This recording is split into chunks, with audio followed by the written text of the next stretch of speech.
চাংদেই বিহু পালেহি বেঙেনাই গোটেই লাগিছে পায় সঁচাকৈ দেই যেনেকৈ ৰুলোঁ সেনেকৈ আৰু ভগৱানটোৱে দিলে দিয়া চাব আৰু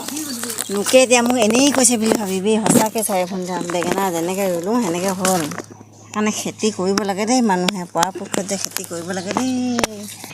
চাহ চবকে কৈছোঁ দেই বজাৰত বেচা মানে কেতিয়াও নাখাবি গাঁৱলীয়া মানুহে বেচা খাবি মুঠতে একদম গোবৰ আনিছোঁ আৰু দিছোঁহি ইমান ধুনীয়া চাপা হালকৈ ডাঙৰ হৈ আহিলে দেই বেঙেনাখন সঁচাকৈ অমিতা গছজোপা দেখোন দেই বেচা হয় ইয়াত এটা কেইবাটাও লাগিছিলে দেই অমিতা লগা বেচাইহে জীয়াই থাকিলে অকল বাৰু গোটা কিবাহে নিলেহিয়ে তাৰমানে ন বেচা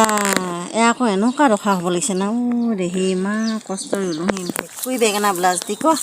ৰুই চাইছোঁ আৰু গছকে মৰি দিছোঁ এটিতো লাগিলে বাৰু ইমানো বেয়া নকৰিলে ইমান কষ্ট ৰোৱা জানো দেই এজাহে এতিয়া কি হ'ব এয়া দুটি ওলাইছিলোঁ যি হ'লেও ই আকৌ জানো নাম দিকে ৰাখিলে ৰখা দেই সকলোকে কৈছোঁ দেই আমাৰ গাঁৱৰ মানুহখিনি কৈছোঁ বিশেষকৈ